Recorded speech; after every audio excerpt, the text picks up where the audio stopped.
The last part of Chapter 7 deals with periodic trends, so we're talking ionization energy, electron affinity, and atomic radius. Ionization energy is the energy that's required to remove an electron.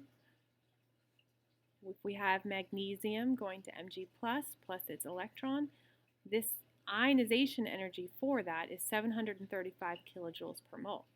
Now, if we have Mg plus and we take another electron away, making it Mg2 plus, the ionization energy goes up to 1445 kilojoules per mole.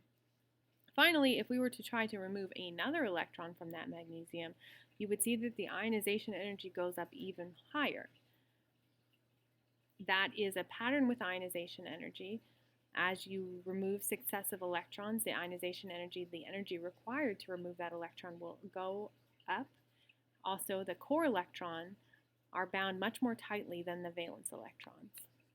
So magnesium has 2 valence electrons, and once we make that jump from the ionization energies 1 and 2 to ionization energies 3, 1 and 2 are involving removing valence electrons, and ionization energy 3 is a core electron, so it takes much more energy to do so.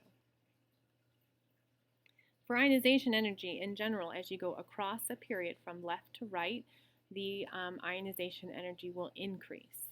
Why? Well, because electrons that are in the same quantum level do not completely shield the increasing nuclear charge caused by adding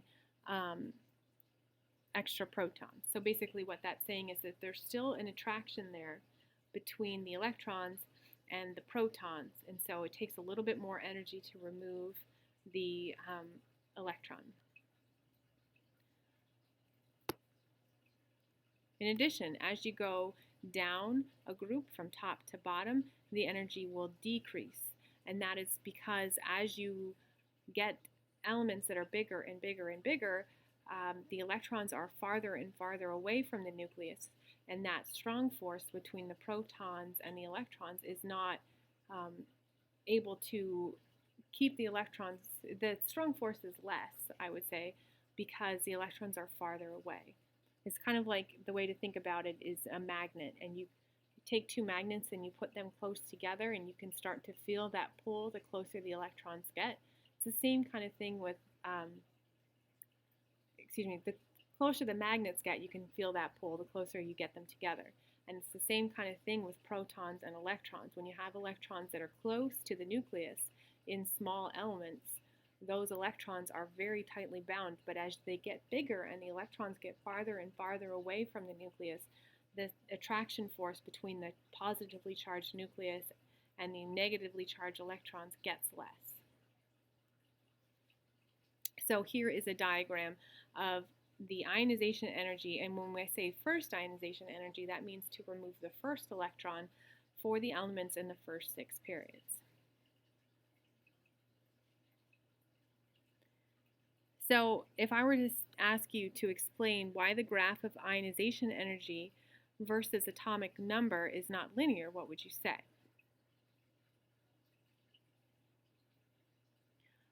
The answer to that is the graph is not linear due to the repulsions of electrons. So there are some exceptions. For example, if you go from beryllium to boron and nitrogen to oxygen, and I'm going to go back to the, whoops. Okay, well, let's put the answer up, and then I'll go back. All right, so let me go back to show you. So when you go from beryllium to boron, you actually see a slight decrease. So there are situations here where nitrogen to oxygen, the ionization energy actually goes down, and that has to do with the electron repulsion. Okay. So another question. Which atom will require more energy to remove an electron, and why? Sodium or chlorine?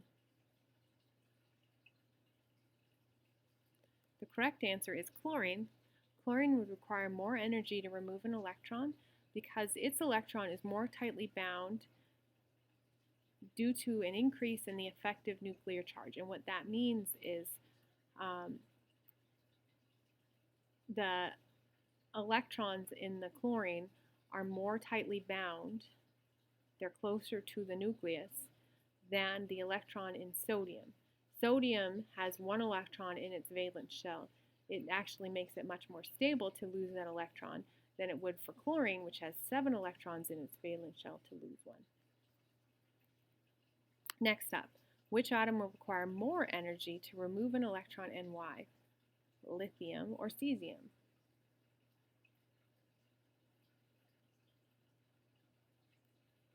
The correct answer is lithium.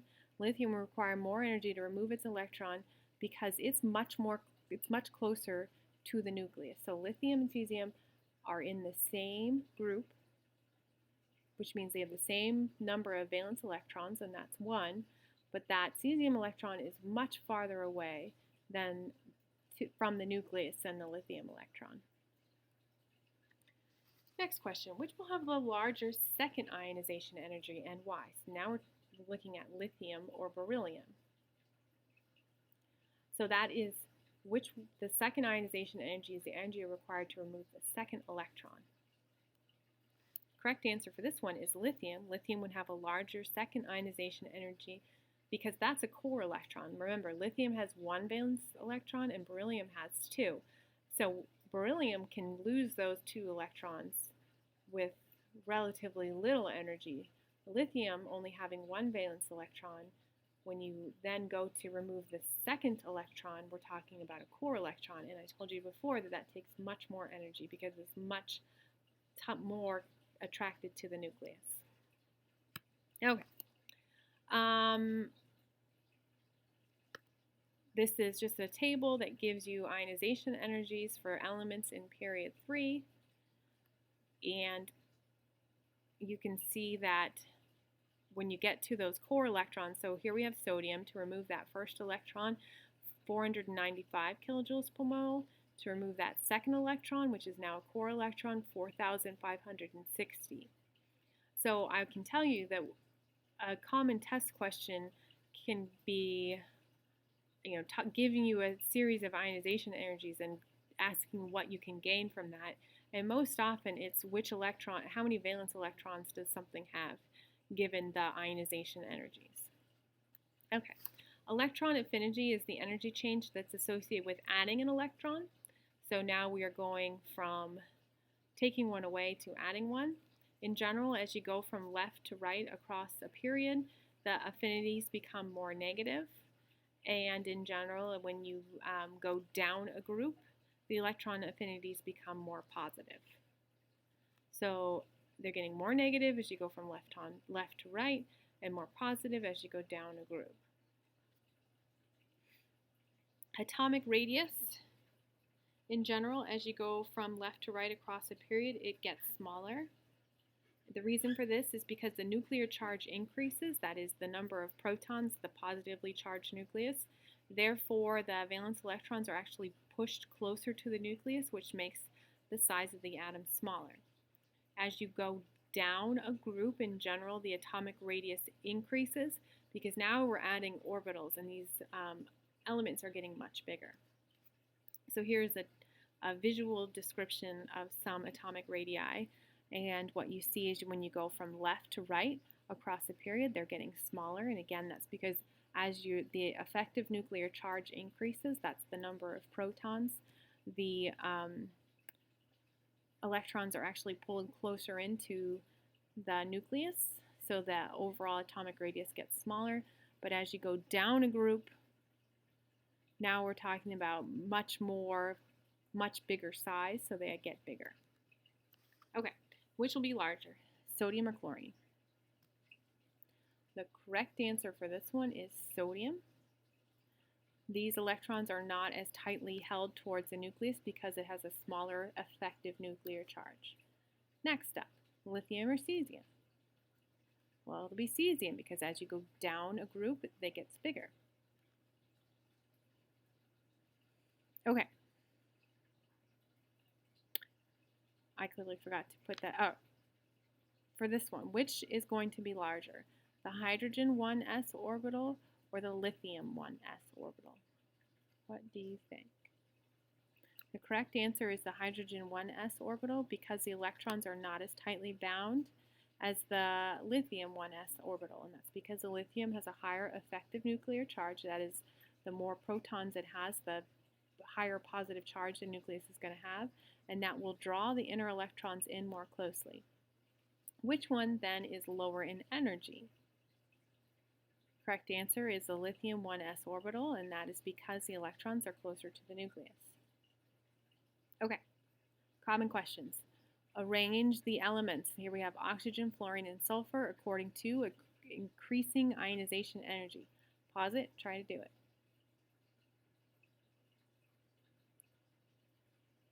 Increasing ionization energy would go sulfur, oxygen, fluorine. Now try atomic size. Pause it and try it.